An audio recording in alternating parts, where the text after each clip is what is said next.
en una casa, como algo muy que llegó nada más del destino hacia nosotros.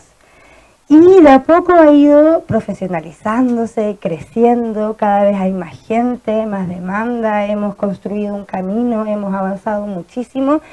Y este es nuestro modelo de atención hoy día, donde el primer contacto que tienen las personas con nosotros puede ser de distintas formas. Nos buscan a través de las redes sociales, nos buscan a través de la página web, alguien le dio el dato de que la Fundación Daya, están nuestros teléfonos, pueden tomar hora por internet. Siempre buscamos que la experiencia del paciente desde ese momento sea una experiencia de fácil acceso, que ojalá sea rápido, que le contesten el teléfono, que sea amable la atención que recibe en ese momento y que ojalá le podamos conseguir una hora lo antes posible dependiendo de la urgencia o de la emergencia del caso, ¿sí? Luego que agendan esta primera hora, que siempre es con uno de nuestros terapeutas, después les voy a explicar más en detalle qué significa eso, qué hay en esa atención, qué es lo que hacemos en esa atención. Llegan a nuestra casa Daya, son recibidos por una de nuestras admisionistas. ¿Qué buscamos en esta experiencia? Que los pacientes se sientan acogidos, que lleguen a un lugar cálido, que esté bonito, que haya una música que los acompañe, que desde ese momento en que ellos entran a este lugar, algo comience, una experiencia distinta, que se abra un proceso ya de un camino, de una oportunidad, que sientan que esto es algo diferente, que no vamos a hacer un centro de salud igual a todos los que han ido, que esto es una experiencia, que los invitamos a tener una experiencia distinta, ¿sí? Para eso nos preocupamos de tener un rico espacio en la sala de espera, tener agüita, que haya un lugar para los niños, que pueda la gente esperar cómoda, ¿sí? Luego son atendidos por uno de nuestros terapeutas, ¿sí? Esta atención tiene una duración, no sé, muchos de acá han venido, son pacientes, y otros son primera vez que llegan acá, entonces para contarles cómo funciona. Es una atención que dura 60 minutos, donde es muy personalizada, porque cada persona llega con una experiencia muy distinta a la información respecto al cannabis. Hay gente que sabe mucho, que se ha informado, que lo ha usado, gente que no sabe nada, que primera vez que lo escucha, que no sabe qué estamos hablando, que tiene muchos miedos, muchos prejuicios, pero que sin embargo están aquí porque necesitan buscar alguna alternativa a lo que ya nos han encontrado en todos los otros lugares. Entonces nosotros nos tomamos este tiempo con el paciente para poder abarcar desde un poquito la historia del cannabis, cómo ha sido en el mundo, cómo ha sido criminalizada. Les damos un poquito de contexto científico también. Después yo les voy a mostrar las láminas que usamos en esta atención, sí, que habla de sistema endocannabinoide. Tratamos que los pacientes salgan del juicio de que esto es magia o que es la panacea para todo, tampoco, ¿sí? Aterrizamos también esa información, cómo es que realmente funciona, qué son los cannabinoides, dónde se encuentran los cannabinoides, cuál es el contexto legal, por ejemplo en Chile, cuáles son las vías de acceso que tienen los pacientes para poder tener un tratamiento efectivo con cannabis. Todo eso lo abarcamos en esta primera atención. Además, les damos una orientación respecto a sus primeros cultivos, cómo tenemos que hacer una primera plantación, cuáles son las cosas que necesito, cuáles son los talleres que tenemos disponibles en la fundación.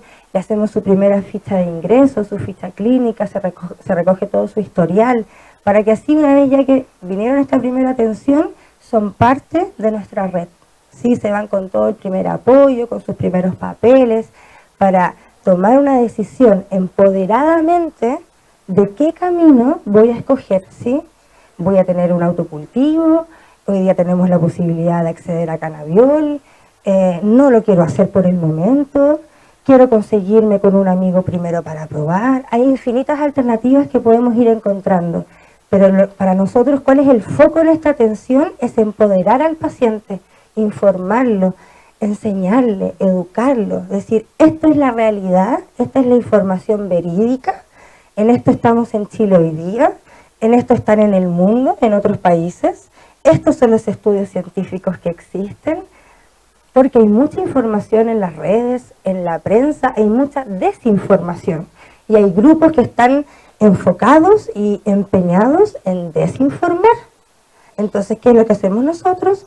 Informamos, educamos y empoderamos a nuestros pacientes para que puedan tomar un camino sabiendo, ¿sí? Entendiendo qué es lo que vamos a hacer y cómo lo vamos a hacer. Luego de esta primera atención, que muchas veces tiene mucha información, por eso es que hemos desarrollado talleres de autocultivo, talleres de preparado.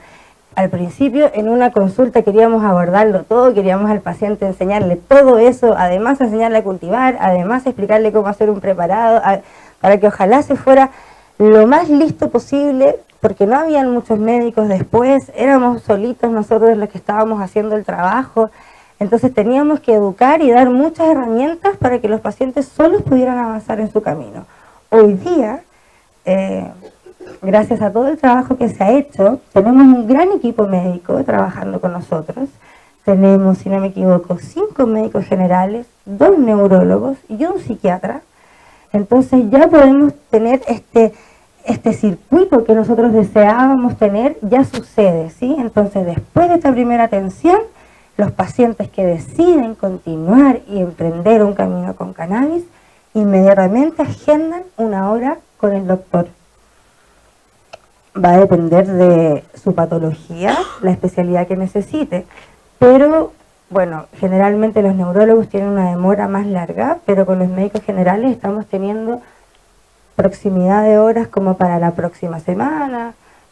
Hemos logrado tener una fluidez que al principio eran 5 meses, 6 meses, palabra médica, era así imposible. Hoy día ya está ese circuito, ese flujo.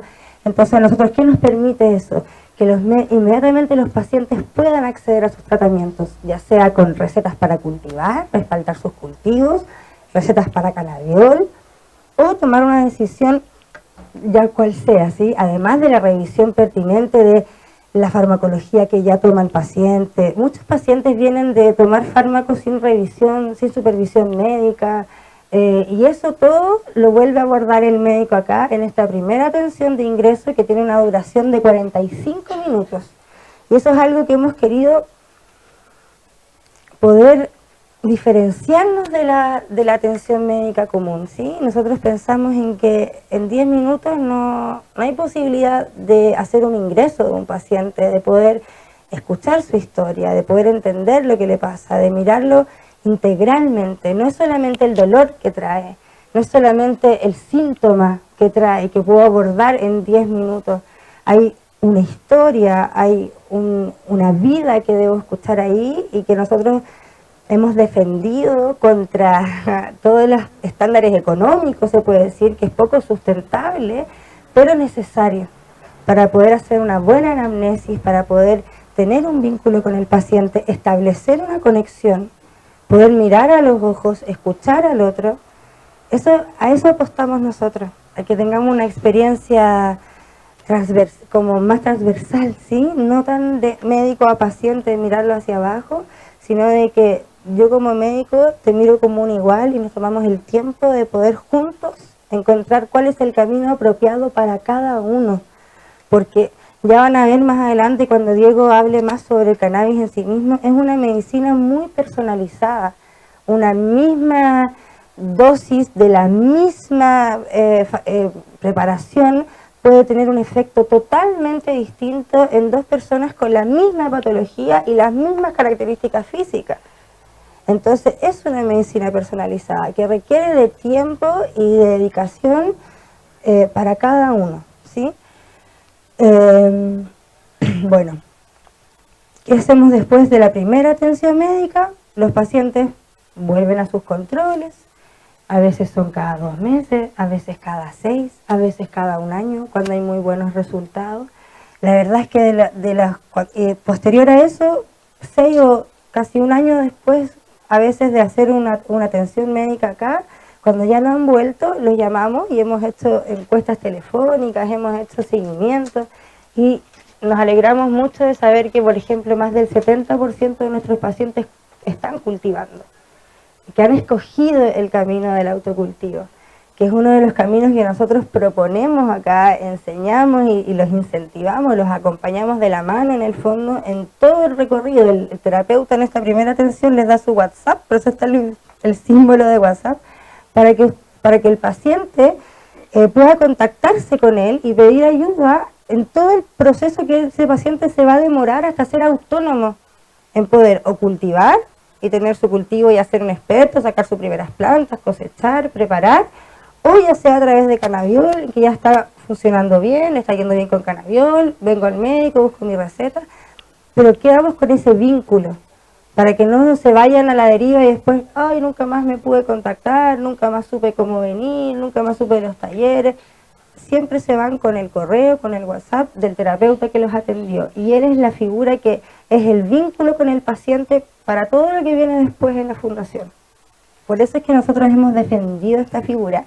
Y todos los pacientes que vienen a la fundación por primera vez son atendidos por un terapeuta canábico, para que todos tengan más o menos la misma base y estemos hablando en el mismo idioma, ¿sí?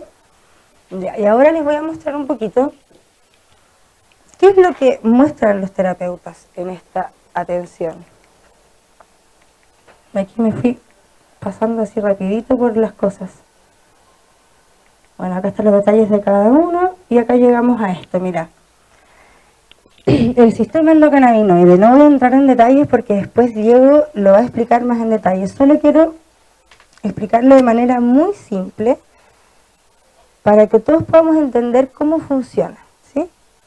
El sistema endocannabinoide es un sistema que está en nuestro organismo, en todos los seres humanos, que está compuesto por receptores, ¿sí? Los receptores son todos los puntitos que ven en esa persona.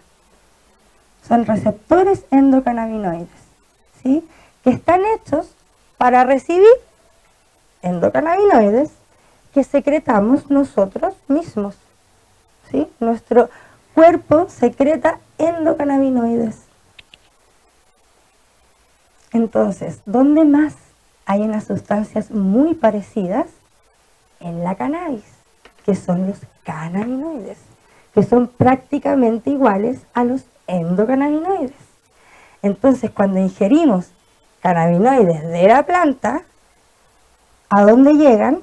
A los receptores endocannabinoides. ¿Y por qué está la llave ahí? Porque los cannabinoides, que llegan hacia los receptores, funcionan como llaves. Los activan. Es como una cerradura que calza perfecto con una llave. Podríamos decir que estamos como hechos para recibir cannabinoides, ¿sí?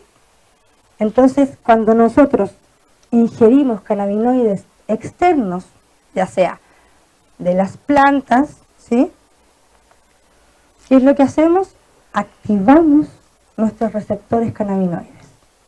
¿Y qué función tiene este sistema en nuestro organismo? Está vinculado con todos los sistemas del organismo. Su función es como la homeostasis del organismo completo.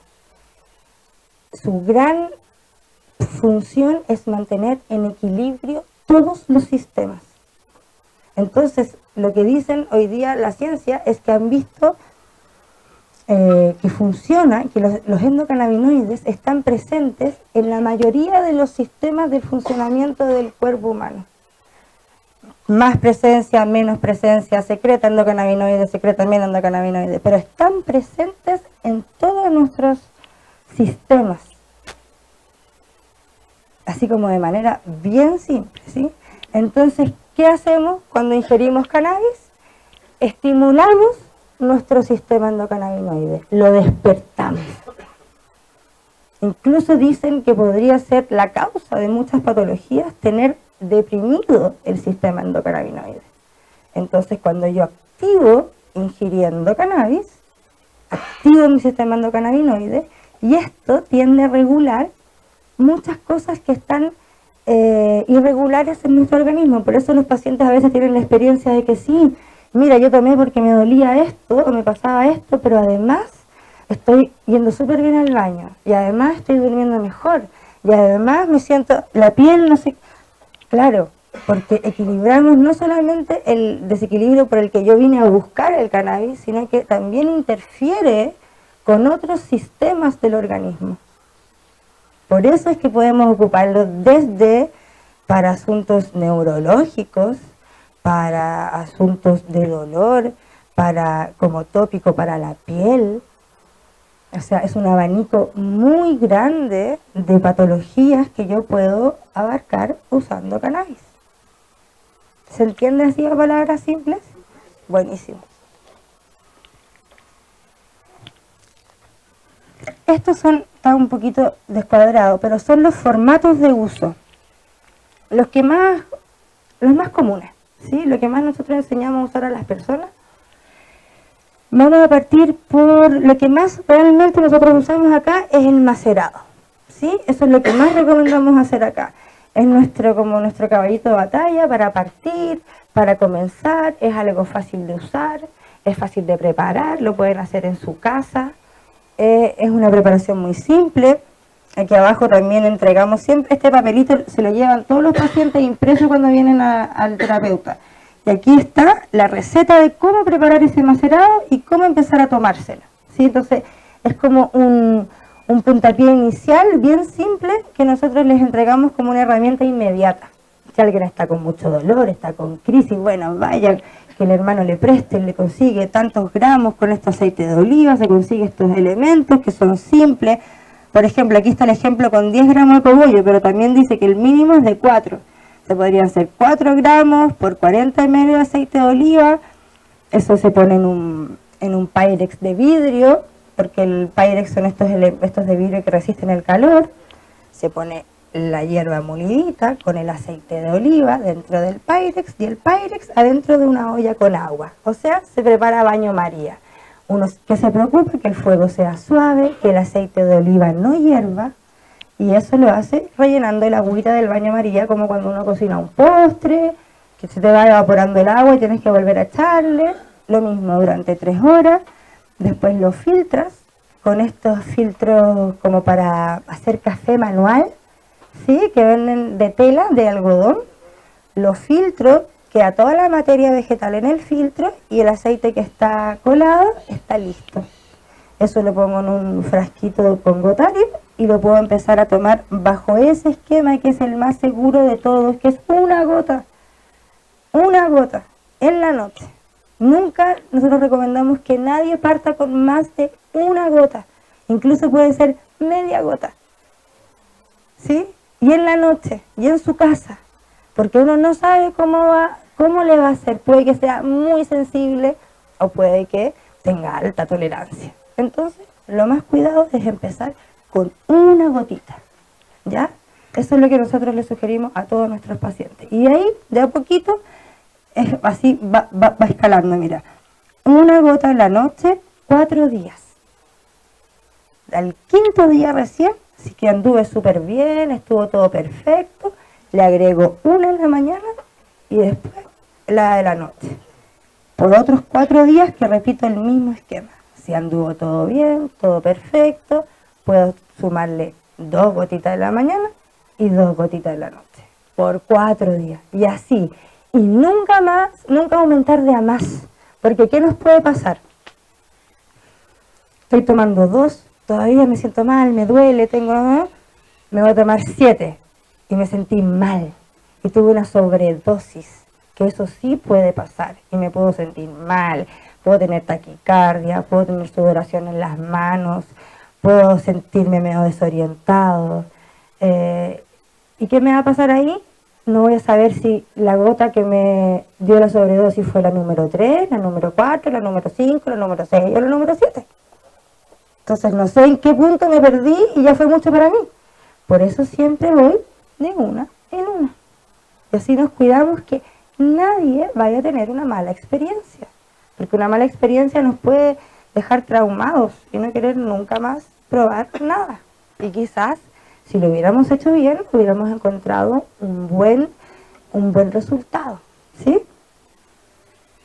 ¿Qué otra preparación es la que enseñamos aquí mucho? La resina. Esta es más fuerte. Este es un extracto muy potente. Este es el más famoso. Este es el que con el que partió haciéndose conocido todo esto. Este es como el de Rick Simpson, que fue muy famoso, que está en las recetas en internet. Esto se usa, pero es muy concentrado, entonces es muy difícil dosificar. Es una pasta muy espesa que tiene altas concentraciones de cannabinoides. Con 10 gramos de cannabis de cogollo preparamos 1 ml, una jeringuita así. Imagínense la cantidad que tiene. Entonces, ¿qué pasaba? El paciente se va a echar medio granito de arroz, que era la dosificación, y ¡tum!, se te pasa de largo y tomamos más y pésimo. Entonces, eso es ya en una segunda etapa, para pacientes que están realmente, que ya el macerado están tomando 20 gotas 4 veces al día y no hizo efecto. Ok, entonces habría que probar una resina. Quizás primero una resina disuelta en aceite de oliva, y si eso ya todavía sigue siendo mucho, una resina directa, ¿sí? Muchos niños con epilepsia consumen resina. Ellos necesitan altas dosis de cannabinoides. ¿Qué otras preparaciones? Bueno, la vaporización. La vaporización es una gran herramienta terapéutica para nuestros pacientes. Los pacientes que la incorporan, a la mayoría le va muy bien. Esto es vía inhalatoria, pero no hay combustión. No hay combustión, entonces no está el daño del humo de la combustión, que es lo que nos hace daño a los pulmones. Entonces, la hierba se calienta a la temperatura que tú lo puedes indicar en el vapo, pero aunque lo pongas en la máxima temperatura, no hay combustión. Entonces tú después vas a abrir el vaporizador y vas a ver que está ahí el cogollito, que no se quemó, solamente se le extrajo todas las propiedades, todos los cannabinoides. ¿Para qué es muy bueno? Para crisis de dolor, por ejemplo. Si yo tengo una crisis de dolor, a pesar que estoy tomando mis gotitas y he estado súper bien, pero me viene una crisis de dolor, tener un vapo a mano es una buena idea, ¿sí? Eso es como la primera línea de recomendación. Y después hay otros pacientes que lo usan frecuentemente y que adoptan el vaporizador, porque además, hay que decirlo, el vaporizador sí tiene el efecto de la psicoactividad, que muchas veces es criminalizado, pero ya poco, ya cada vez menos. Nosotros tenemos, por ejemplo, un médico que viene de Estados Unidos y ha venido ya muchas veces a darnos charlas a nosotros y enseñarnos, y tiene una clínica grande, ya trabaja con cannabis, y él ya habla del efecto terapéutico de la psicoactividad, de cómo eso también a muchos pacientes, el efecto de la psicoactividad tiene un efecto terapéutico de relajarse, de mejorar el ánimo, de andar más tranquilos, más contentos, ¿sí? Y no es nada de raro, porque uno de los cannabinoides que secretamos nosotros, que se llama anandamida, es muy parecido al THC. Y la anandamida en nuestro organismo está encargada de la sensación de felicidad. Entonces algo, por supuesto que el THC tiene propiedades antidepresivas. También es una sustancia que la cuidamos, porque en altas concentraciones de THC podemos tener una mala experiencia de psicoactividad. Y eso es lo que nosotros siempre vamos a cuidar, ¿sí? Las preparaciones con material crudo. Es como los batidos, ¿no han escuchado que están súper de moda hacerse batidos de zanahorias, beterragas, espinacas? Bueno, en el mismo tipo, el mismo formato de batido, con un cogollo así de la planta, ¡chac! ¡Pum! ¡Trum! Esto al parecer es muy bueno. Yo nunca lo he probado realmente conmigo, pero sí tenemos pacientes y testimonios de personas con artritis, por ejemplo, que es muy buen antiinflamatorio, el THC-A, que está en su estado ácido antes de que esté maduro y posteriormente cocinado, como son las otras preparaciones. ¿Qué otras cosas? Típico, esto mucha gente lo conoce, pero es complejo. El tema de los alimentos, nosotros no lo recomendamos mucho por el tema de la dosificación. Es complejo dosificar un queque, una galleta, una leche. Mucha experiencia de sobredosificación haciendo preparaciones con la comida. Además que se activa mucho el THC con la comida, entonces queda muy psicoactivo. Generalmente cuando uno come algo de cannabis es muy psicoactivo, ¿sí? Entonces Hay gente que le gusta, hay gente que lo usa, hay gente que lo aprende a dosificar también después. Uno hace un quiquito, prueba que un cuarto de un trozo es la dosis que yo necesito y ahí me lo puedo estandarizar. Pero para principiantes no es una buena recomendación partir con comida. ¿Qué otro me falta explicar acá? Bueno, los supositorios, nosotros igual enseñamos a hacerlo en algunos casos, son muy pocos, pero se puede hacer en caso que un paciente no pueda ingerir vía oral, no pueda vaporizar. En casos complejos se pueden hacer supositorios, ¿sí?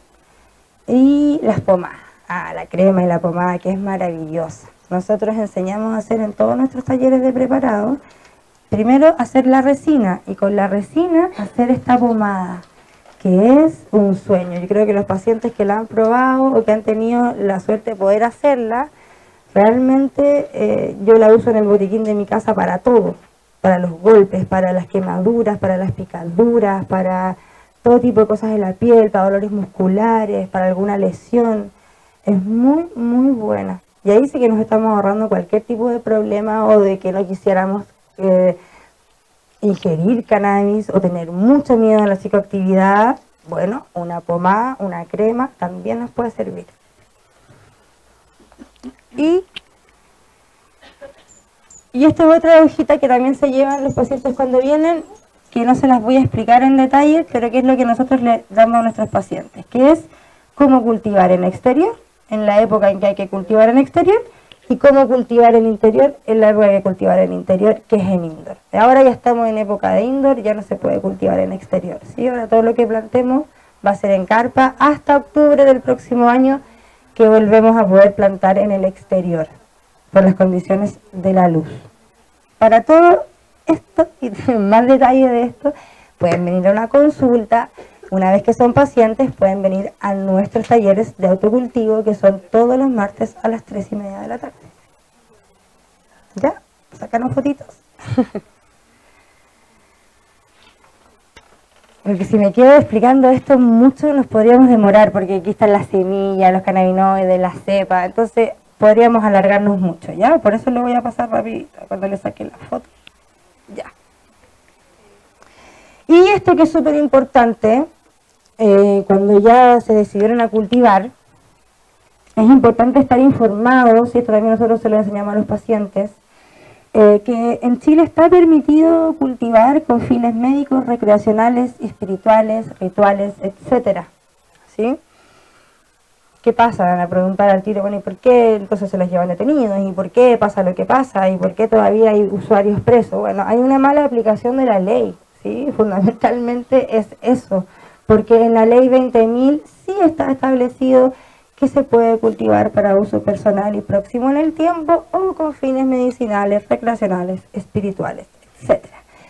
Entonces, es ahí donde nosotros nos hemos afirmado en la ley, hemos tratado, hemos hecho un trabajo inmenso de educación a la Fiscalía, a las policías, a las PDI. Se ha hecho mucho, mucho y se ha avanzado, pero todavía tenemos casos en que sucede. Llegan a las casas, se llevan las plantas, la mayoría de los casos quedan absueltos después, porque no hay pruebas. O sea, de lo que acusan a los pacientes es de microtráfico. Y hay un desorden en el orden de las cosas, porque antes de tener pruebas que condenen al paciente de microtráfico, van a las casas primero. Primero van a las casas, primero los allanas, primero les quitas todo, después los investigan y después lo acusan de microtráfico. Y como no hay pruebas, los dejan libres. Pero ¿qué pasó? No hay plantas. ¿Y qué pasa con las plantas? No hay medicina para todo el año, muchas veces cuando son plantas en exterior, o quedo sin medicina para 6 meses. Y es ahí, entonces nosotros, ¿qué le recomendamos a los pacientes para que eso no suceda? Primero, rotular todas sus plantas. Todas las plantas rotuladas con nombre, con RUT, con patología, el nombre de la planta también. Tener siempre una carpeta que sea su carpeta de cultivo. Cerca del cultivo, una carpeta con su diagnóstico médico actualizado, no más de 6 meses, ojalá. Una receta médica actualizada también, que indica el uso de cannabis. Un certificado de cultivo, que es lo que nosotros entregamos a nuestros pacientes, que si bien no tiene una validez legal, sí tiene una validez política, podríamos decirlo, de respaldo, de que la fundación sí respalda que tu cultivo es medicinal, ¿sí? Y la fundación, de las cosas que hemos podido ganar muy bien en estos años de trabajo es nuestro prestigio en ese sentido, porque hemos sido muy impecables y realmente respaldamos cultivos medicinales. Y también algo que es bueno tener siempre es algún estudio, algún paper que ustedes puedan imprimir que vincule el uso del cannabis con la patología que ustedes tienen. Y eso. Esa es la presentación de nuestro modelo de atención. ¿Por qué lo pensamos importante? Para que la gente entienda también qué es lo que estamos haciendo, cómo estamos trabajando. No solamente atendemos pacientes médicos y damos recetas, sino que hay un trabajo detrás, hay un objetivo detrás. Y queremos que todo esto sea cada vez más grande y podamos alcanzar más personas y el conocimiento se replique, se multiplique y podamos darle un alivio y una mejor calidad de vida a muchos, muchos, muchos pacientes que lo pueden necesitar. ¿Sí? Eso. Muchas gracias. Gracias.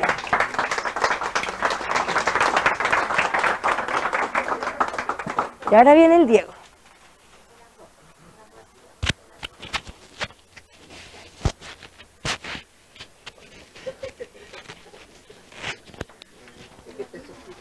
Tengo que pasar esto.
Este tema es bien particular. El dolor es el principal motivo de consulta médica.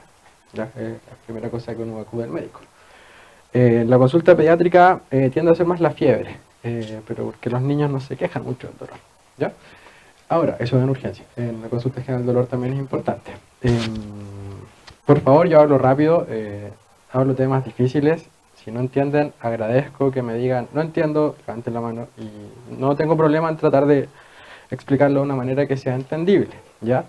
¿Qué es para ustedes el dolor? ¿Alguien, por favor, me podría decir qué es para usted misma el dolor? La respuesta del organismo. Ya. ¿Alguna otra definición de lo que es? Ya. ¿Más? Mecanismo de defensa. Ya. ¿Qué es dolor agudo? Menos de 12 semanas de evolución. ¿Y qué es dolor crónico? Más de 12 semanas. Paciencia. Tiempo. Se dan cuenta que hay como muchas definiciones, unas que son como más ligadas a las que da la academia, acá en cuanto a los tiempos, otras más personales. Entonces, Hablar de dolor es un tema bien complejo porque es una dimensión muy personal. O sea, si bien hay exámenes que pueden medir inflamación, otras cosas, el dolor es una experiencia personal. Entonces acá posiblemente hay gente que le pregunto, ¿tiene dolor? Me dice, sí, 10, y está sonriendo. Y es como, no te creo. Pero es como, sí, lo más posible es que sí tenga ese dolor. Entonces es una experiencia muy, muy, muy personal. Es que el puntero por acá.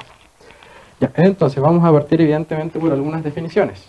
La Asociación Internacional para el Estudio del Dolor definió el dolor, para la redundancia, como una experiencia sensitiva y emocional desagradable, asociada a una lesión tisular, real o potencial. ¿Ya?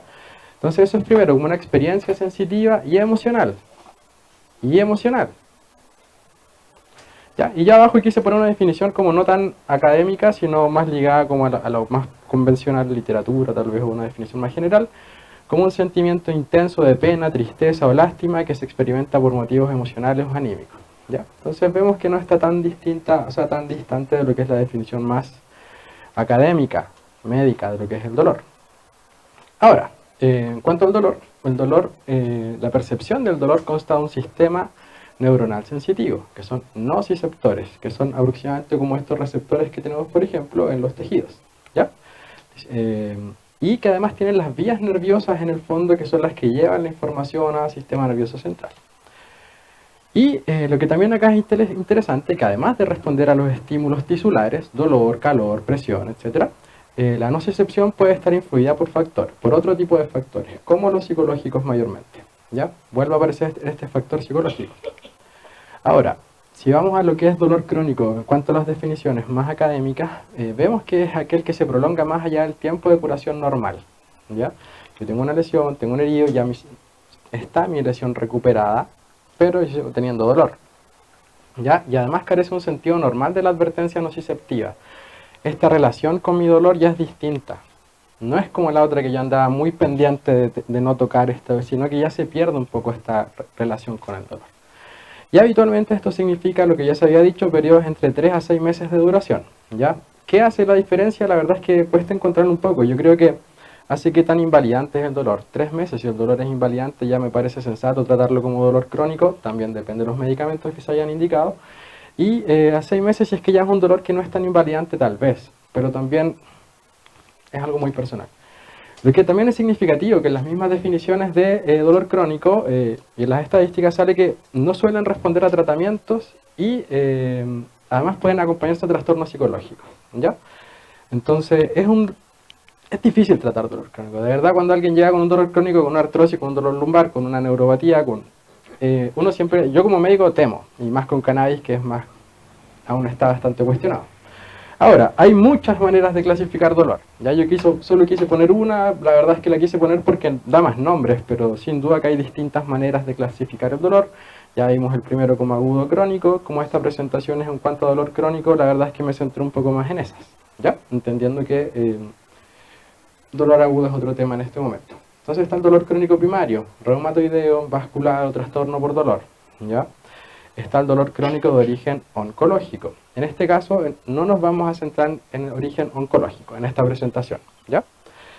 También está el dolor crónico postquirúrgico o postraumático, después de una cirugía, después de un golpe. El dolor crónico neuropático, que en esta presentación, porque siempre trato de presentar trabajos actuales, me fue un poquito más paisa, pero también es un dolor extremadamente difícil de tratar. Cefalea y dolor orofacial crónico. Cefaleas y migrañas también son muy difíciles de tratar. Muy difíciles de tratar. Yo en cannabis también temo mucho cuando llegan, siempre tengo susto, no todas las veces andan bien, algunas sí, algunas no. Entonces, son dimensiones interesantes de trabajar. El dolor crónico visceral, el dolor crónico musculoesquelético. En cuanto a la epidemiología, afecta entre un 8 y un 45% de la población. Y el costo anual por persona es 3 veces superior. Entonces no deja de ser un tema relevante de salud pública, ¿ya? Y si es que esto se puede solucionar con unas plantas en el patio, bienvenido sea, creo yo. Además tienen comorbilidades psiquiátricas, que ya es lo que se viene viendo, muy importante los trastornos de abuso de alcohol y algunas otras drogas. Evidentemente tienen dolor, están en un momento que es difícil, ¿ya? También trastornos del ánimo y la ansiedad. Un 88% padece una enfermedad crónica. Entonces también es importante centrarse en el tratamiento de la enfermedad crónica de base. No me sirve de nada tratar una polineuropatía diabética si su diabetes anda disparada. porque sigo teniendo la noxa que me está originando el dolor. Entonces también, por favor, controlen su patología de base, ¿ya? No como algo policíaco, sino como un acto de amor propio. También entre un 20 y un 50% tiene una depresión, lo que es bastante significativo, ¿ya?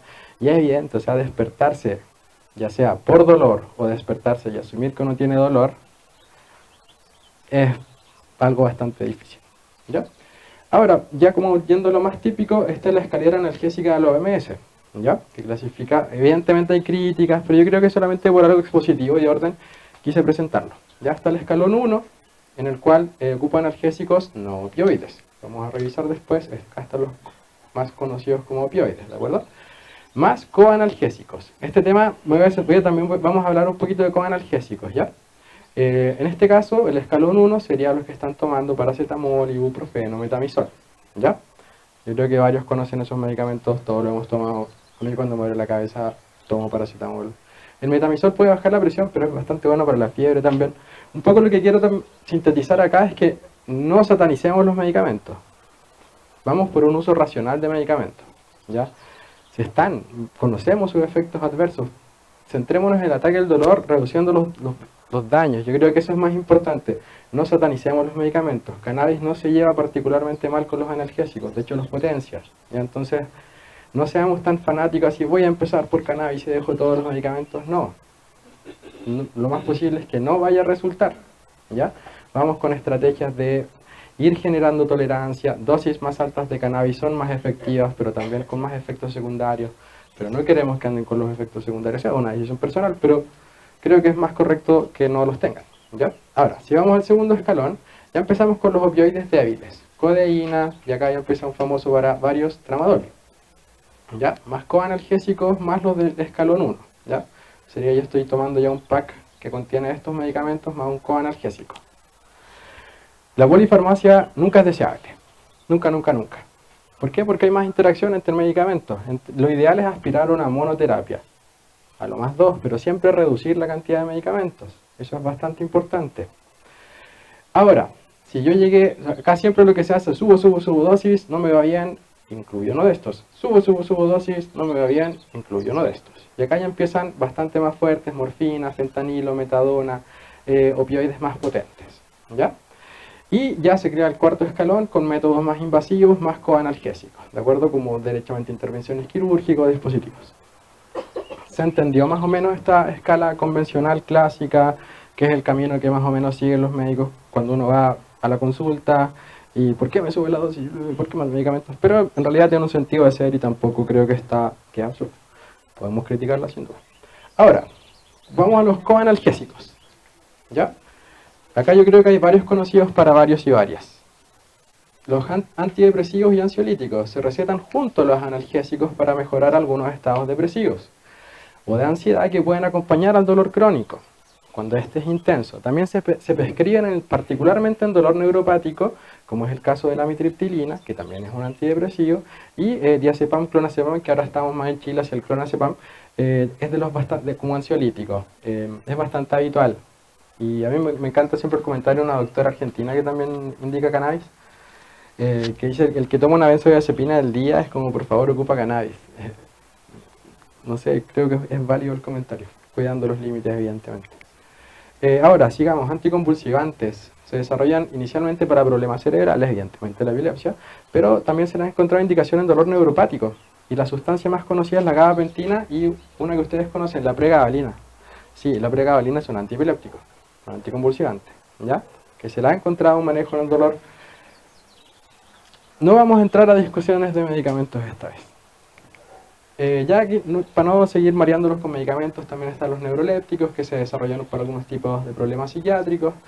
En este caso está el haloperidol, por ejemplo. Bueno, hay neurolépticos, corticoides, prednisona, dexametasona, betametasona, ¿ya? Yo amo los corticoides. El problema es que más allá de 5 días alteran los ciclos, entonces ahí empiezan los problemas. Ya, el consumo crónico y prolongado de corticoides es el que presenta problemas, pero en una crisis de artritis, en una crisis de varias otras enfermedades, el uso racional de corticoides, bienvenido sea, de verdad que funciona. ¿Ya? Entonces, de nuevo, no seamos fanáticos ni de la cannabis ni de los otros medicamentos, vamos por el autocuidado. ¿Sí? A eso es lo que vamos, dolor crónico, El gran tema es el autocuidado y saber qué anda y qué no. Y eso no lo sabe el médico, no lo sabe el neurólogo, no lo sabe el anestesista, lo saben ustedes, ¿ya? Entonces es súper importante que ustedes vayan conociendo su dolor y sus propias posologías, manejando rangos terapéuticos adecuados. Esa es la relación que tienen que generar con su terapeuta. Eso es lo que tienen que saber con su médico, ¿ya? ¿Se entiende? Voy hablando muy rápido, vamos bien, ya porque se empieza a poner difícil la cosa. Ya, advertí. Este es un trabajo que después puse traducciones porque evidentemente está difícil, pero si lo quieren revisar, que hablan del receptor periférico CB1, que ya se están hablando del receptor cannabinoide receptor 1, ¿ya? Y un agonista, algo que lo estimula para el tratamiento del dolor neuropático. Todo esto lo vamos a resumir un poquito. Necesitan, bueno, después está esto, pero si quieren sacarle para la fuente y todas esas cosas. Es bien difícil de entender, ayer me cabeceé harto para lograr entenderlo y espero darles una conclusión, o sea, una idea entendible de esto. Ya, el alivio del dolor neuropático por los cannabinoides está limitado por los efectos secundarios en el sistema nervioso central. O sea, sabemos que dosis entre 15 y 20 miligramos de THC les van a aliviar el dolor neuropático, pero también van a estar súper volados y voladas, ¿ya? Y hay gente que le gusta y otros que no. Pues todos hay para todos. Entonces, acá lo que se encontró es que compuestos como el indol y el indeno se diseñaron por una alta afinidad con estos receptores, como receptor heterocromático o algo así, o homocromático de CB1, como algo parecido a este, con selectividad periférica, estabilidad metabólica y eso estudiaron estas tres cosas: selectividad periférica, estabilidad metabólica y eficacia en vivo. Hay un monito que va a ayudarnos a entender esto, ¿ya? Entonces, finalmente, están estos que también, estos indoles, que también se unen a los receptores CB1, pero que no traspasan barrera hematoencefálica. Entonces no llegan al sistema nervioso central. ¿Se va entendiendo? ¿Ya? Perfecto. Entonces un ensayo de línea celular epitelial, súper raro eso, con candidatos al menos el 1% de penetración, que no pasan estos indoles más allá del 1% de la barrera hematoencefálica, y son ratas, perdón las ratas, aguanten los animales para la tortura, con una neuropatía de rata inducida por atrapamiento nervio ciático unilateral. Entonces como que le hicieron un daño nervio ciático, ya al nervio ciático, y estudiaron esta relación con los indoles. ¿Qué se encontró? La alodinia, que es como esta sensación desagradable, malestar, incómoda de dolor, mecánica inducida por el atrapamiento del nervio ciático, se suprimió reversible, parcial o completamente después de la administración intraperitoneal oral de varios indenes, es decir, funcionó. Las ratas dejaron de sentir dolor, ¿ya? En dosis que alivian neuropatía, los indenes carecen por completo de los efectos secundarios. Y este es como un agonista diseñado para esto, o sea, algo que estimula especialmente el receptor CB1, ¿ya? Con penetración cerebral, y después cuando tenían que sí traspasa la barrera hematoencefálica, tenía los importantes efectos en el sistema nervioso central, como catalepsia, hipotermia y algunos ensayos de incoordinación motora. O sea, las dosis eran muy altas para las ratas para tener un efecto adecuado, ¿ya? ¿Qué se puede concluir con esto? Que el tratamiento previo con bloqueadores selectivos, o sea, yo primero, antes de someter a las ratas estas cosas, bloqueo los CB1, los CB2, primero que es el receptor CB1 el que tiene los efectos antialodínicos de un indeno, posiblemente un cannabinoide. ¿Cuál es el que mayormente estimula esto en nuestro sistema nervioso central? Por exocannabinoides, el THC. Entonces, por eso la gente con dolor neuropático es importante que sí tenga un poquito de delta 9 THC. ¿Ya? ¿Se entendió o de nuevo voy muy rápido? Ya. Es que al estar este receptor mayormente como en los procesos del dolor neuropático y el de los cannabinoides exógenos o de la planta, los que más estimulan ese receptor es el THC. Entonces es importante que si están tomando un preparado tenga un poquito de THC. Ahora, si tienen los efectos secundarios, metan CBD, o sea, en el fondo tener plantas con otros cannabinoides que regulan la psicoactividad, ¿ya? Y otros terpenos también, como el pineno, que ayuda a que no haya... Entonces ahí hay que armando según los propios efectos. Ahora hay gente que francamente se toma 150 miligramos de pregabalina, que se toma 2 clonazepam, y cannabis estas dosis es masticar chicle. Entonces también hay que ir personalizando los casos. Ya no, suena absurdo, pero es algo que pasa. Hay gente que grandes dosis de cannabis, francamente a nivel psicoactivo, nada. Es algo que también es posible de ver, ¿ya? Por lo tanto, esta clase de agonistas que estimulan el receptor CB1, cannabinoide 1, es prometedora como un tratamiento viable para el dolor neuropático. Ya esto se dice desde el laboratorio. Ahora, como está toda una crítica de gente que dice los ensayos clínicos controlados, comparar cannabis contra placebo, no hay evidencia y todas esas cosas. La verdad es que sí hay evidencia, El tema es que vamos a presentar algunas cosas. Esta parte es media fome, pero después vamos a hablar algo más entretenido de cannabis ya. Si no lo entienden, por favor pregunten. Si está muy fome, que vaya rápido, ¿ya? Primero, lo que esta gente hace es estudiar distintos compuestos, hacen una revisión, y no es una academia chica, para nada, ¿ya? Es un centro importante que estudia, no es un estudio pequeño, sino que es como el Centro Europeo de Monitorización de Adicción de Drogas, entonces, Centro de Drogas y Adicción de Drogas. No es algo pequeño, y por favor revísela, está muy buena esta revisión. Ya, entonces ve los cannabinoides, cannabis y cannabinoides con usos médicos. Acá están primero los productos médicos, está como Sesamed y Canemes, que en el fondo es un cannabinoide sintético similar al THC, pero es un cannabinoide sintético. Sesamed, cannabinoide sintético. Marinol, Sindros, que es más raro, que también es como un cannabinoide sintético, de acuerdo a un THC sintético particularmente. Este es similar al THC, este ya es más parecido al THC. Sativex, que en el fondo ya es un preparado de la planta completa, 1:1 THC-CBD, y Epidolex, que es plantas basadas solo en CBD. ¿Ya? Esos son los preparados comerciales que uno puede adquirir en el mercado.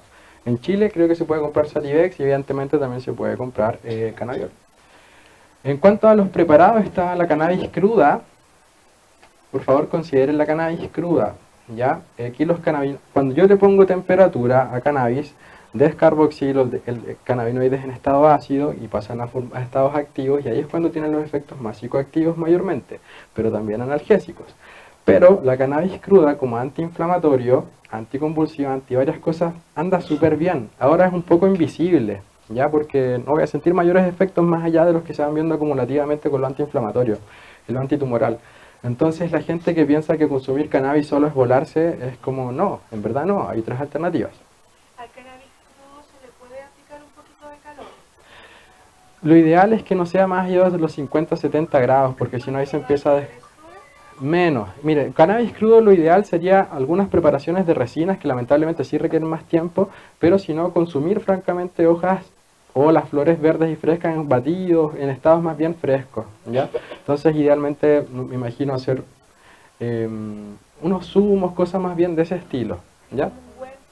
Como ungüento también sirve, ¿ya? Ahora, las tinturas también tienen cannabinoides en estado ácido, porque a la tintura no se le pone calor. Entonces también considerarlo como una variable no psicoactiva dentro de los posibles opciones de tratamiento.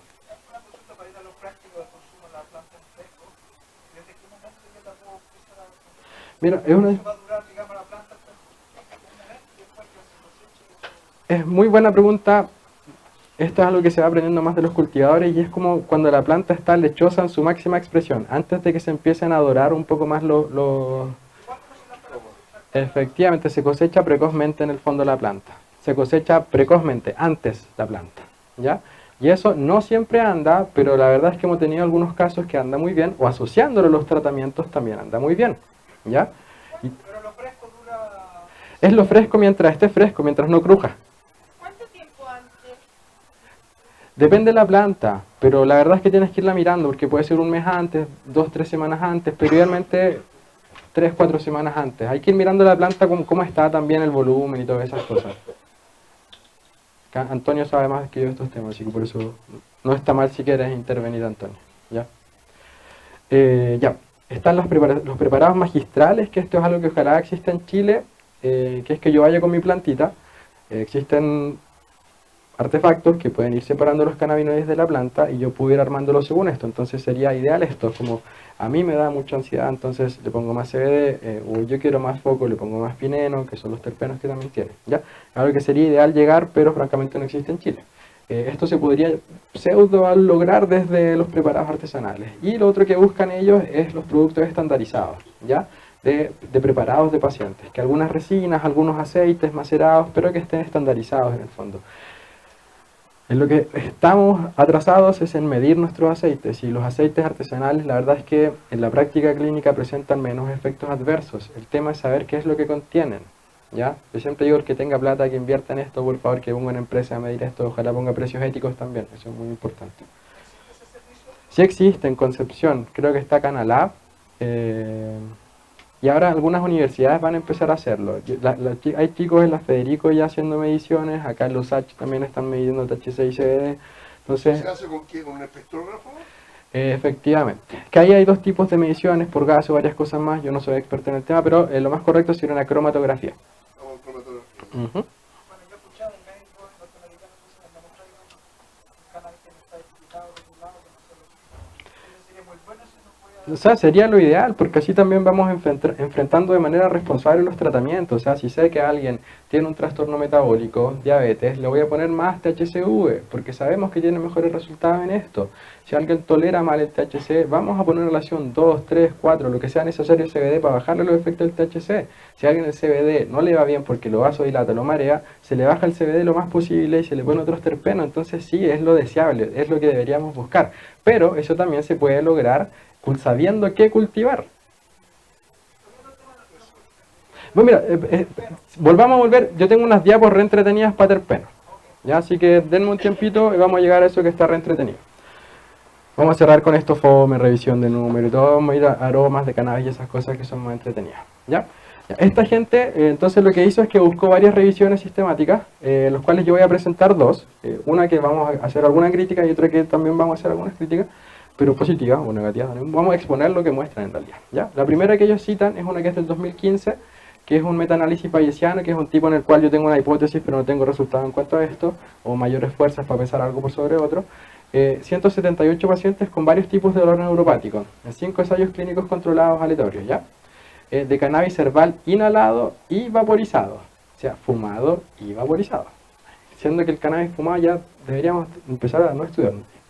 Los pacientes fueron evaluados por hasta 2 semanas, muy poco tiempo. Esto ya, por esto, este estudio debería ser considerado como de baja calidad, en muy poco tiempo, ¿ya? Y los autores encontraron que los pacientes que vaporizaban cannabis herbal tenían una probabilidad 3 veces mayor. La razón de probabilidad es como que tanta posibilidad tengo que aplicar esta medida tenga el efecto que estoy buscando, de reportar una reducción de hasta el 30% en el dolor, en aquellos que recibieron un placebo. Entonces en el fondo sí es positivo a cannabis, o sea que a 1 de 3 personas le va a funcionar mejor que placebo, ¿ya? Ahora estamos tratando dolor neuropático. Dolor neuropático se parte amitriptilina, pregabalina y tampoco siempre resultan, ¿ya? O dejan de resultar, se van generando tolerancia, entonces también cannabis puede dejar de resultar, de nuevo, no volverse fanáticos, ¿ya? Ahora, vamos viendo los riesgos a corto plazo, y a mí me encanta esto porque la cita de este artículo que está publicada en esta guía me parece muy sensata en cómo tenemos que enfrentar los preparados de cannabis medicinal. Los riesgos a corto plazo para la salud asociados con el uso médico de cannabis y cannabinoides, citado en esta guía europea, como se informó en los ensayos, fueron similares a los de otros medicamentos de uso común. Esta frase es mucho más sensata en cuanto a lo que estamos utilizando, ¿ya? Fueron similares a los de otros medicamentos de uso común. Eso es. No es ni más ni menos, salvo una pequeña diferencia. Y se relacionan con síntomas como mareos, boca seca, desorientación, náuseas, euforia, confusión y somnolencia. Y lo que destacan ellos también, que los efectos adversos graves fueron raros. ¿Ya? Ya, esto yo creo que sí, todos lo hemos sentido alguna vez. Porque también hay que reconocerlo, y eso indica que la dosis o está muy alta o están asociándose a otros medicamentos, pero hay estrategias para generar tolerancia. Ahora, la cosa que también es más significativa en cuanto a otros medicamentos de uso común es que hasta el día de hoy no existen muertes por sobredosis de cannabis. ¿Ya? Y eso a mí me da una seguridad que no me dan otros medicamentos. O sea, con el amor que le tengo a otros medicamentos, y un pequeño va a decir come una tira de paracetamol, su hígado va a quedar destruido.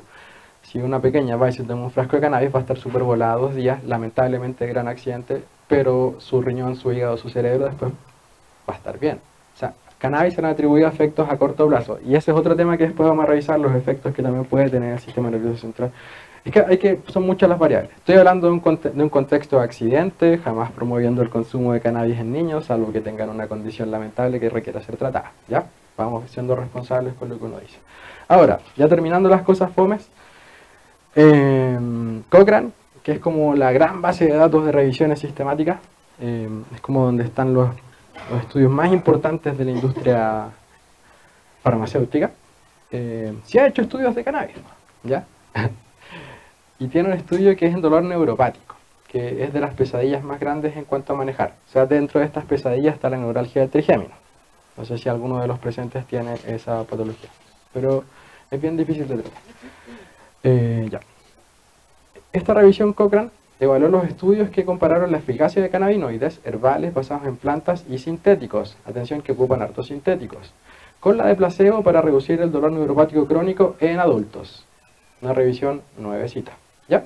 Incluyó 16 estudios con un número bastante más importante de pacientes, 1750, que recibieron un tratamiento médico cannabinoide, nabiximol o THC y sus análogos, y un placebo durante 2 a 26 semanas. Acá los tiempos de seguimiento fueron bastante mayores, ¿ya? Y los autores calificaron la calidad de un estudio como baja en 2 estudios. El anterior, por ejemplo, es de baja calidad por el bajo tiempo de seguimiento, moderada en 2 estudios y alta en 2. ¿Qué encontraron? Encontraron que los cannabinoides aumentaron el porcentaje de pacientes que lograron una reducción del dolor del 50% en comparación con el placebo, que tenía una entre el 16 y el 21, es decir, supera placebo, ¿ya? El porcentaje que logró una reducción del dolor, de nuevo se repite esta estadística como el 30%, y lo que se centra la diferencia es que cannabis fue 39, placebo fue 33, y el número de personas que necesitó ser tratado para beneficiarse fue de 11. Estas son cifras estadísticas médicas que se usan en cuanto al impacto que va a tener un medicamento en uso como de grandes escalas, ¿ya? Hubo más retiros del tratamiento debido a eventos adversos en la condición de cannabinoides, que evidentemente te están dando un cannabinoide sintético en dosis alta y te estás volando mucho. Gente que tiene un dolor no siempre quiere estar súper volada, entonces se entiende que mucha gente también se retira, y hacer investigación es muy difícil. Yo he tratado y he fracasado varias veces haciendo investigación porque estamos haciendo investigación con humanos, y ¿qué pasa? Tuvo un mal día, ya no quiso venir, o me llenó el cuestionario con rabia y no sé, es súper difícil hacer investigación en dolor, es muy muy muy difícil. Calidad de vida, mucho más difícil todavía, pero tenemos que hacerlo, pongámonos de acuerdo, ahora tenemos que hacerlo pronto. Ya. ¿Cuál es el análisis de subgrupos? ¿Qué es lo que, a diferencia, por ejemplo, está epistemónicos en Chile que dicen que cannabis no sirve, desde las conclusiones que ellos toman, o que cannabis no supera los beneficios versus los riesgos, ¿ya? La gente de Cochrane, que si hace revisiones bastante importantes, son más mesurados en cuanto a su comentario. Primero, ¿qué dicen? No estamos seguros si el cannabis herbal reduce la intensidad media del dolor, porque mayormente la evidencia es de muy baja calidad. Distinto a decir, no funciona, ¿ya? Segundo, el cannabis a base de hierbas y el placebo no difirieron en la tolerabilidad, también con evidencia de baja calidad, entonces tampoco es que los efectos adversos sean tan significativos, ¿ya? Sigamos, ¿cuál es la conclusión de los autores? Los beneficios potenciales de la medicina a base de cannabis, todo esto es que ya vimos, en el dolor neuropático crónico pueden ser superados por sus daños potenciales. O sea, si es factible usarlo, por favor, esta no es gente que regularmente ve médicos, pacientes, es gente que ve estudios clínicos, entonces tampoco es súper difícil presentarse con un paciente, mire, esto lo más posible es que le funcione en un 33% de los casos porque es dolor, ¿ya? Y ahora, si es que somos y revisamos los números en otros analgésicos, andan por ahí, tampoco varían tanto, entonces aceptemos que el manejo del dolor es difícil, busquemos socios que funcionen bien, ¿ya? Ahora, ya vamos hablando de cosas más entretenidas porque es difícil hablar de investigación clínica. De verdad que es difícil y hay mucha confusión en cuanto a esto actualmente. Por eso me gusta exponer, perdón si los aburro, pero que si hay gente estudiándolo y que son artículos en revistas importantes, ¿ya? Ahora, este es más entretenido a pesar de que suena más fome, que es como domando el THC, que habla de la sinergia que puede, la potencial sinergia que hay entre los terpenos y los fitocannabinoides y el efecto séquito, ¿ya? Súper importante esto, y esto también va en contra de lo que quiere la industria, que es de tener compuestos aislados, ¿ya? O sea, la gente quiere tener solo THC, solo CBD, mientras que la planta funciona mejor junta, según varios investigadores, ¿ya? Yo me fui a otro texto, porque este ya lo puse para que lo busquen, para que lo descarguen, porque es muy bueno, pero quise poner uno que también es de Istan Russo, perdón, porque este es el autor Istan Russo, que ha venido a Chile varias veces, si viene vayan a verlo, en verdad seco. Pero este es otro, que es como los fundamentos, como algunas cosas importantes en algunos tipos de cannabis, como en chemobars, no sé cómo se traduce eso en español, no sé si alguien me ayuda. Bueno, lo que hace esta gente es que hace distintos grupos y empiezan a hacerlos catar distintos tipos de cannabis, ¿ya? Busqué y supuestamente es fumado, pero solo lo hice en un lado, ya, no es lo ideal. Ahora, y los hacen probar por 2 semanas distintos tipos de cannabis con distintos tipos de terpenos, la discusión que queríamos tener, ¿ya? Entonces acá, el primer grupo, que creo que son de 6 o 10 personas, estaba tomando THC, comparaban con otro preparado THC más CBD y con distintos grupos de terpenos, ya que los vamos a ir viendo con unos dibujitos más entretenidos, ¿ya? Por ejemplo, acá ponen un grupo con esta plantita que le hacen la concentración de cannabinoides, que tiene un 15% CBD en estado ácido, un 7,9% de THC en estado ácido, toda esta concentración de cada cannabinoide. Lo que es más entretenido es que también le miden los terpenos, y este es alto en mirceno, sí, en mirceno.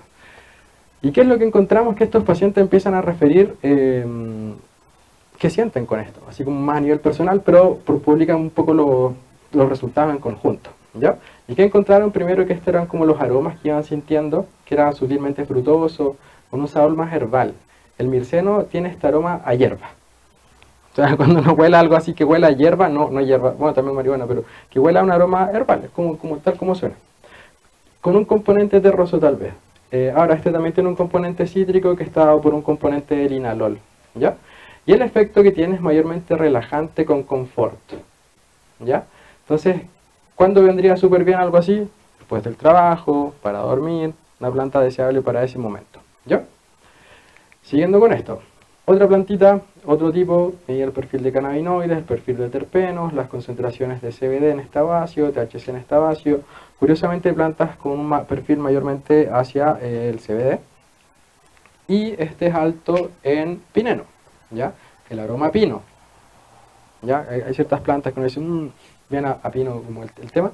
Y también tiene un poquito de mirceno, ¿no? Entonces acá el aroma, bastante obvio, pino.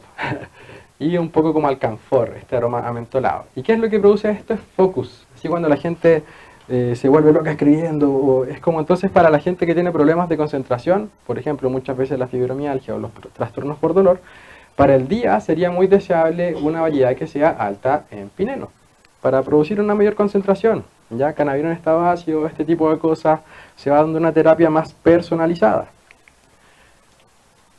Otro grupo, otro tipo de plantas, ya un poquito más bajo el CBD, como casi más 1:1.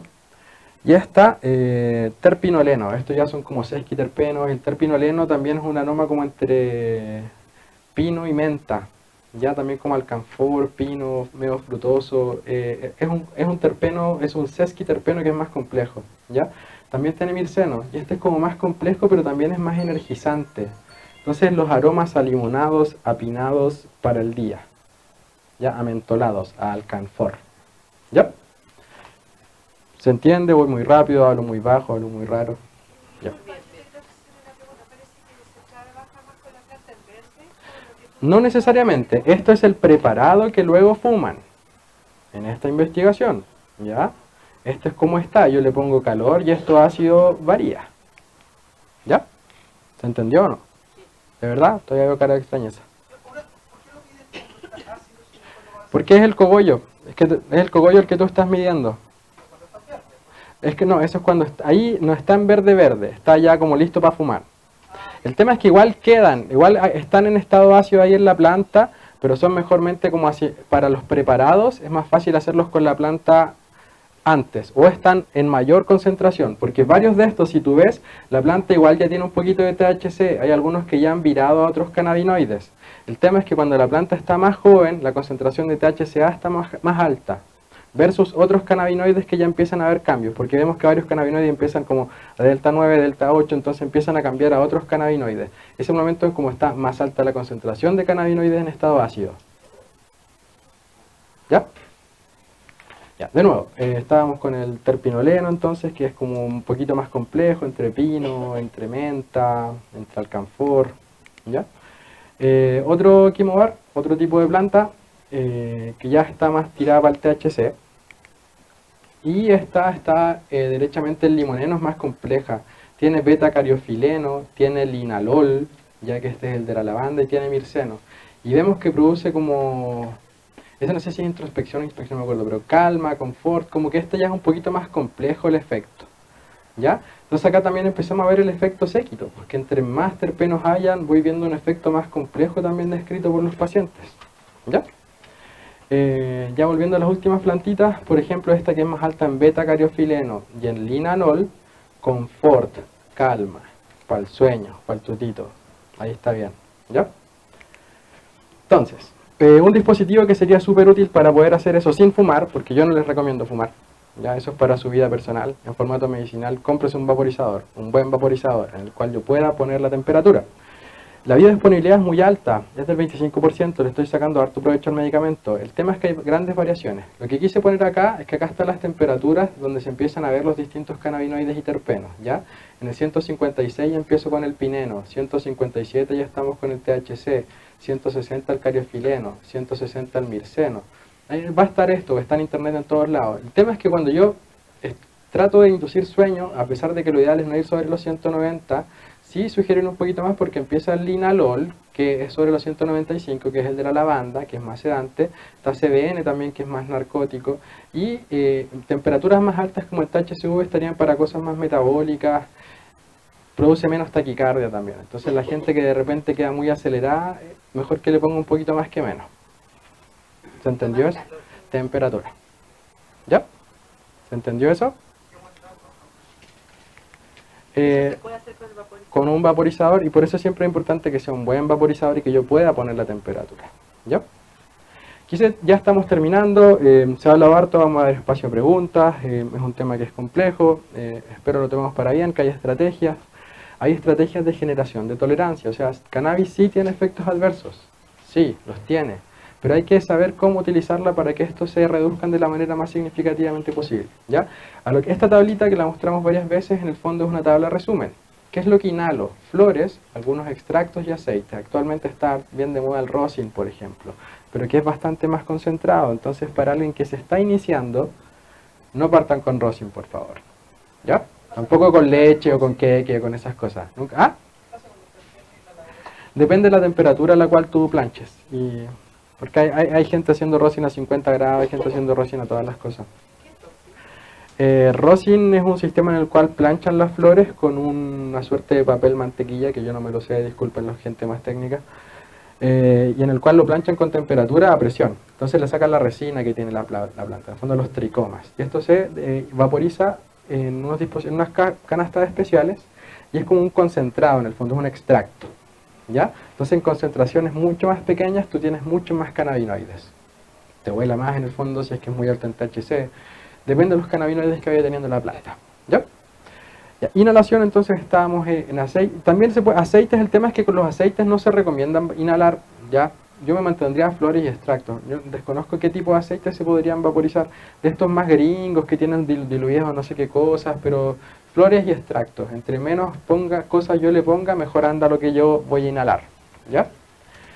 ¿Cuáles son las ventajas? Efecto rápido. Entre 10 15 minutos ya voy a tener el efecto. Por eso siempre la sugerencia es inhalar y esperar. Ya sea vaporizar, inhalar y esperar 5 15 minutos y ver si se necesita más, ¿ya? Tiene una elevada biodisponibilidad y es más difícil la sobredosificación, porque como si voy calmado y lento, hasta lo que me vuelva loco y inhale como loco, es más difícil sobredosificar, ¿ya? El tema es que el efecto de los inconvenientes es efecto poco duradero y la dosificación es poco consistente, depende mucho cómo inhale la persona, la técnica de inhalación, qué inhalador, qué temperatura y todas esas cosas, ¿ya? Posibles aplicaciones, crisis agudas. La vía oral, oromucosal o sublingual. Acá también usamos extractos o aceites, o resinas también, que es RCO, que es la que más utilizamos acá, además de los macerados. Lo positivo de esto es que el efecto es prolongado, ya de 4 a 6, 8, 12 horas. El tema es que también es más lento en producirse, ya 45 minutos, 1 hora, hasta 6 horas está descrito que se puede demorar. Por eso hay gente que a veces se toma un resinazo en la noche, no le pasa nada y en la noche y despierta, ¡pum!, súper volado. Entonces también hay que tener cuidado con esas cosas. Algunos se ríen, parece que les ha pasado. A mí también me pasó. Bueno, tratamientos crónicos. Entonces lo ideal muchas veces es incluir estos dos en un tratamiento del dolor. Si el dolor crónico va a tener crisis, aceptémoslo. Ya, pero aceptémoslo de manera proactiva.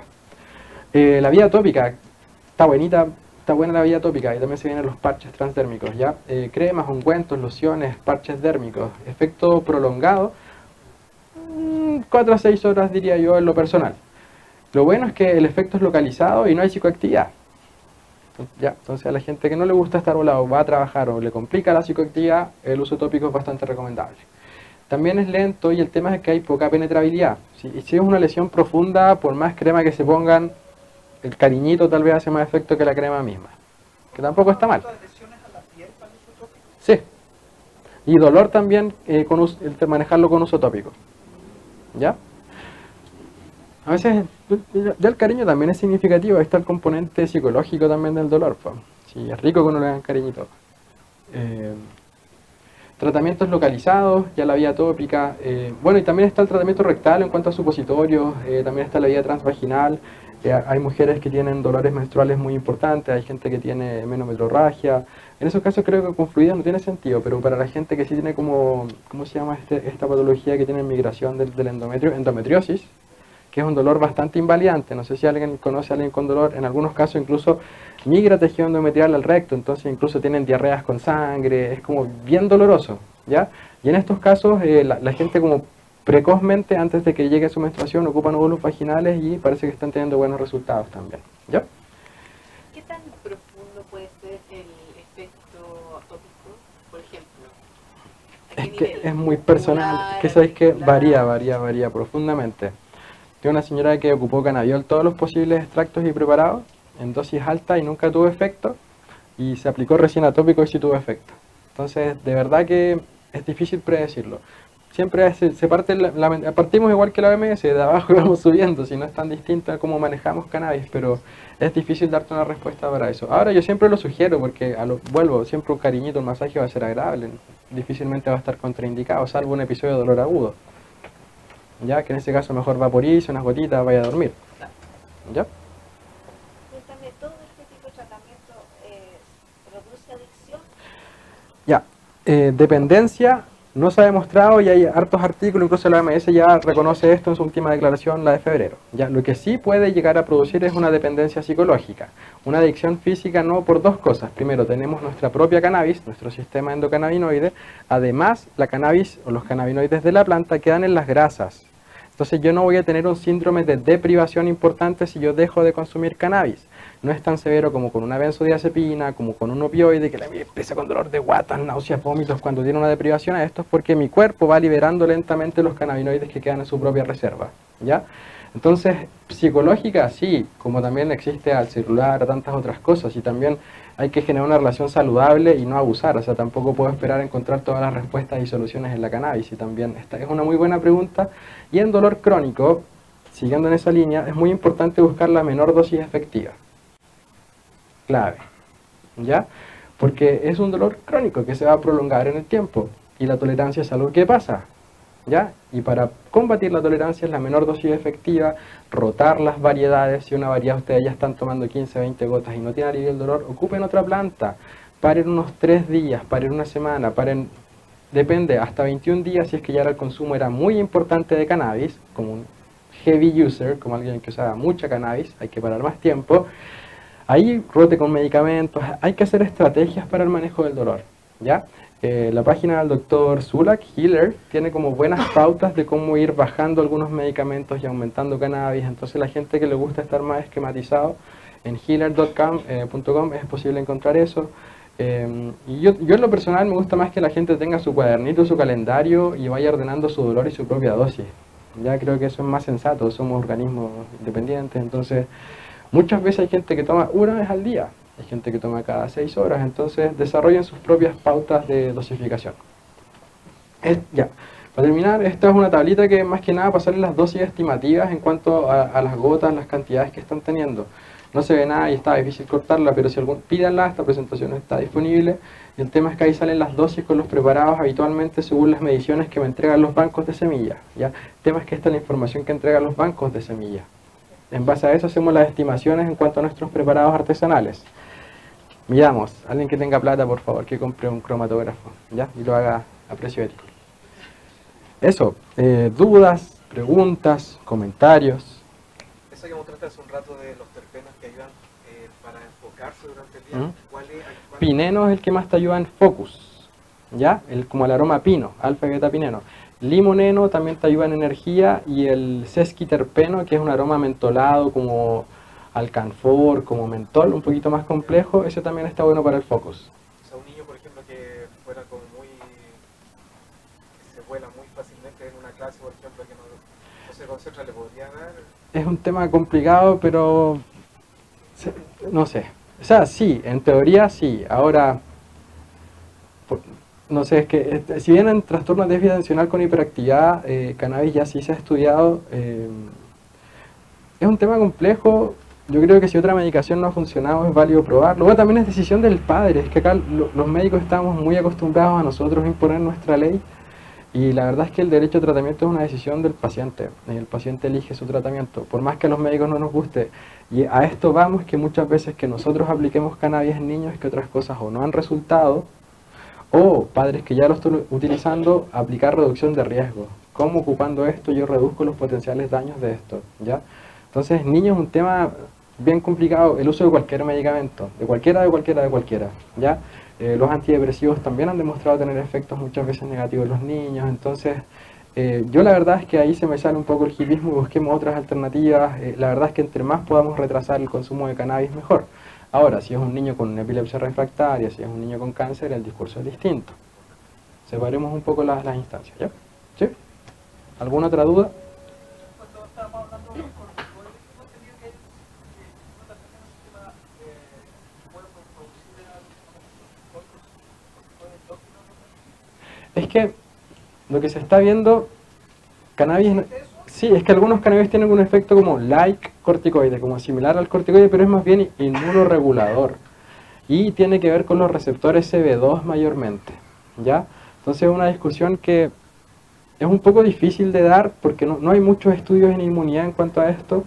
La gente se dio más a la parte del sistema nervioso en cuanto a cannabis, en cuanto a inmunidad. Y si bien hay algunas cosas, por ejemplo, hay unos artículos interesantes que a mí me ha pasado que sus oncólogos, hematoncólogos, les recomendaron usar cannabis por esto del guest versus host, como el síndrome de rechazo de trasplante, ¿ya? Sus propios oncólogos. Entonces, en verdad, los preparados en CBD, que estimulan mayormente los receptores CB2, sí son una alternativa al parecer, pero la información aún está muy en pañales como para decir algo sensato y concreto.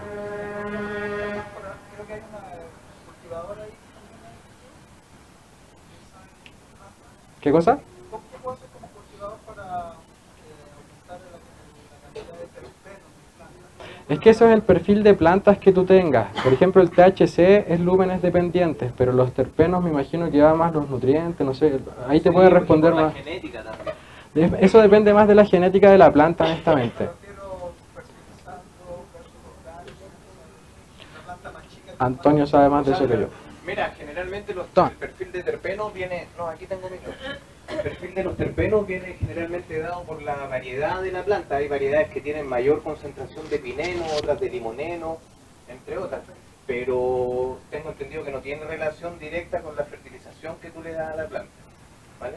La fertilización va de la mano al desarrollo de la base foliar de la planta, de la estructura de la planta, ¿ya? Pero el desarrollo de los terpenos no tendría relación con la aplicación de nutrientes. Claro. Más dudas, preguntas, comentarios.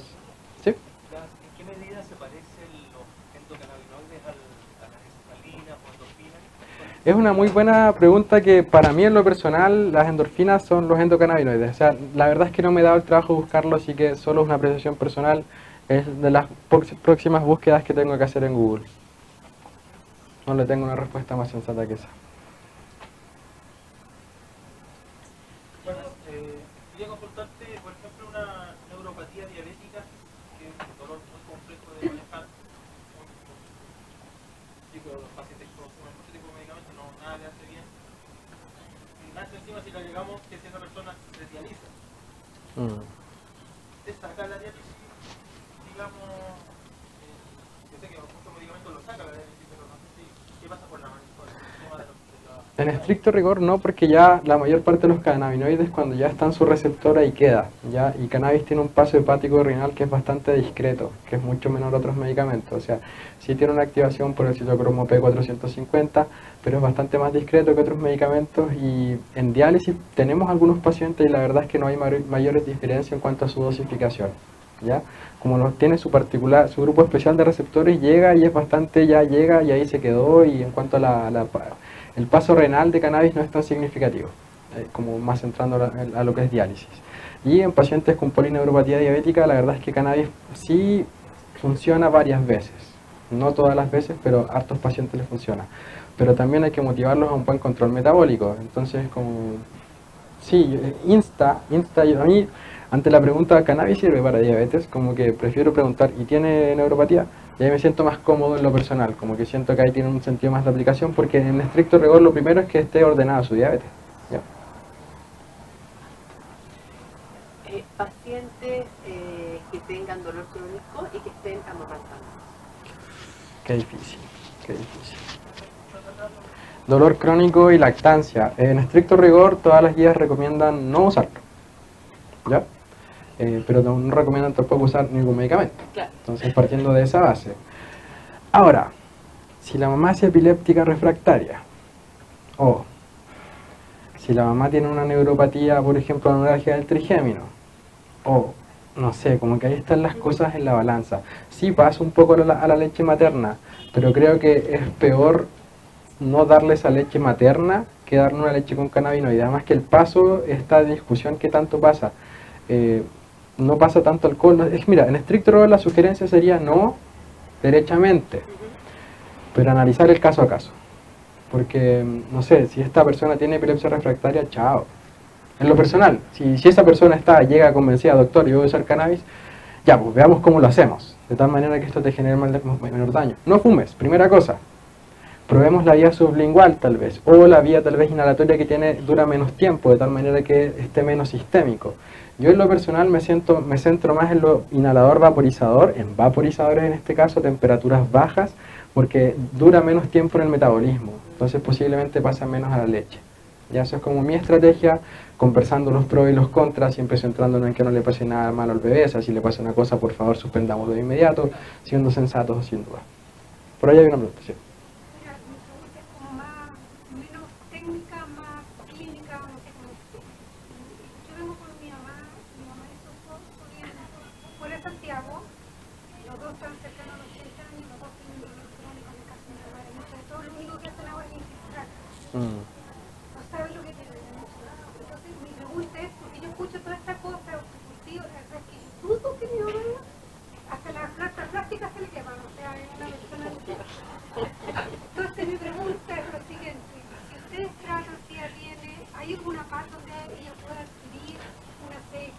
Sí. Sí, pero no recomendamos, eso no va. No, no, jamás. Solo el medicamento que entrega farmacias NOP. También podría ser eventualmente Sativex, si es que tienen 550.000 pesos al mes. Sí, ya está barato ahora. Y si no, actualmente, bueno, está Cannabiol francamente en farmacias NOP, que vale 45.000 pesos aproximadamente. Y si no, no recomendamos comprar ningún aceite, sino hay que prepararlos uno mismo. Es que ahí el tema es que la ley nos atrapa un poco, porque en estricto rigor ellos deberían cultivarse sus plantas. Ahora, si yo soy humano y sensato, y mis padres tienen 80 años, yo le cultivaría una planta a mi madre y le haría un aceite. Pero lamentablemente no le puedo recomendar eso porque la ley no lo permite. En lo personal es una disociación entre la ley y lo que a mí me parece correcto. ¿Ya? Pero no lo haga, por favor, si puede ir preso. ¿Ya? ¿Alguna? Sí. Acá primero. Espera, que acá primero, después voy para allá. En un preparado de cogollo como tintura, ¿cuándo aplicar el cogollo seco y cuándo aplicar el cogollo seco? La verdad es que en tintura tiene más sentido que esté más maduro, más seco, porque ahí va a ser más complejo el perfil de cannabinoides y también de los terpenos. Aunque terpenos tengo dudas si en una tintura se cuidan mucho, porque los terpenos son bien volátiles también, ¿ya? Por ejemplo, un RCO, una resina, el perfil de terpenos va a ser más bien bajo, por la temperatura se van varios, ¿ya? En ese caso, en una tintura, la verdad es que lo recomendable sería la flor seca. ¿Y en fresco? ¿Cómo me conviene más? En fresco es un tema que hay que estudiar. Francamente, que genera mayores concentraciones Nosotros acá hemos hecho resina, que le decimos como en ese estado, que lo hacemos con la planta más verde, fresca, lechosa en el aspecto, con menos temperatura, pero requiere más tiempo. Temas que tampoco hemos hecho las mediciones adecuadas para decir con certeza, sí, esto es muy alto en cannabinoides en estado ácido. ¿Ya? Ahora, se puede probar y hemos tenido resultados parciales. Hay gente que en artritis ha tenido muy buenos resultados con los cannabinoides en estado ácido, en algunos casos que la de epilepsia refractaria también. Es una buena invitación, ¿ya? Y por lo demás ni se sienten, o sea, literalmente no producen psicoactividad, ningún tipo de malestar, como que... Hay que probar. Por favor. Bueno, y Dustin Sulak le propone a sus pacientes masticar cogollos. Sí, suena raro, pero en el último congreso él lo decía harto, así como que agarran cogollos verdes y frescos y entre las encías. El problema es que verde te dura un ratito. Sí, es que eso es raro, es que también ahí hay discusiones un poco entre gente que es más fanática de los números. Por ejemplo, yo estaba en eso y estábamos justo con Istan Russo, le pregunté qué le parece eso y evidentemente no estuvo de acuerdo porque la concentración es muy chica. Ahora, Dustin Sulak, que es como más un osteópata y ve la cannabis más como una experiencia y confía más en las microdosis, lo recomienda. Y la verdad es que, no sé, tal vez el aroma, tal vez ahí tiene más sentido los terpenos. De nuevo, es muy personal el tema. Ahora, ¿te va a hacer mal masticar un cogollo? No. Tampoco, efectivamente. Además, tampoco está descarboxilado, entonces no es una mala idea probarlo a menos que uno tenga muy poco. Había otra pregunta ya, disculpa. He visto que han aparecido tiendas que se llaman dispensarios. Sí. ¿Es algo legal? Estaba pensando porque yo soy un cultivador de dispensarios, voy a viajar. Antonio sabe más de los dispensarios que yo. Que, digamos, en el momento que yo no sea su cultivador, tenga un lugar donde puedan abastecerse de forma legal con sus recetas y eso es así. Ya mira, lo que pasa es que hoy en día la ley 20.000 te permite lo que es el cultivo para uso personal, ¿ya? En algunos fallos de la Corte Suprema ha fallado a favor de los cultivos colectivos para uso personal de cada uno de sus miembros, entendiéndose ese cultivo colectivo como la sumatoria de los derechos individuales de cada uno de los pacientes que lo conforman, ¿ya? Por lo tanto, hoy en día en Chile la figura sí es legal, ¿ya? Pero todo eso depende del modelo de funcionamiento que tenga ese dispensario o ese cultivo colectivo. La figura de dispensario, lo que es compra y venta de cannabis o de derivados del cannabis, hoy en día está totalmente penalizado, ya se considera un delito. Pero los cultivos comunitarios deben funcionar a modo de cooperativas, ¿ya? Es decir, los pacientes se unen, fijan un valor de cuota mensual, pero ese valor de cuota debería ser suficiente para cubrir los costos derivados de ese cultivo y no tener que pedirle plata a nadie de ningún lado. Y una vez cubiertos los costos de ese cultivo, se repartiría la materia vegetal para los asociados, los miembros del cultivo colectivo, ¿ya? Pero no es que yo te pueda decir ya, anda a un dispensario y anda a adquirir tu cannabis, no. Los cultivos comunitarios es una asociación o un grupo de pacientes que, valga la redundancia, se asocian bajo la ley 20.500 de los municipios, sacan su propia personalidad jurídica y empiezan a cultivar de manera colectiva para abastecerse entre ellos, ¿ya? Claro, esa sería la figura legal que hoy en día puede funcionar en el país, ¿ya? Bueno, muchas gracias. De verdad se agradece la presencia. Hay gente que se repite el plato. Gracias por venir, de verdad. Espero estar hablando más claro, que se vaya entendiendo más lo que hablo. Y también lo que ustedes saben es información importante para nosotros. Tenemos que organizarnos, tenemos que hacer investigación. El tema es que también hay que hacer el salto un poco de los investigadores allá lejos y la comunidad acá. Participemos, colectivicemos, veamos qué quiere estudiar la comunidad. Ya, veamos cómo quiere ser estudiada la comunidad. O sea, actualmente según la declaración del CINCI, o de Nuremberg, no creo que es del CINCI, ya uno no debería hacer estudios clínicos comparados con placebo, uno debería estudiarlos contra el mejor tratamiento que actualmente existe. Y en casos particulares compararlos con placebo, ¿ya? Porque igual no es fácil ir a un estudio clínico por cáncer y saber que tal vez me toca placebo. ¿Ya? Por más que uno quiera hacer progresar la ciencia, es una situación que es difícil. A mí, no sé, poner un poco la situación. Bueno, muchas gracias, nos vemos en otras presentaciones, que estén muy bien, gracias por la asistencia.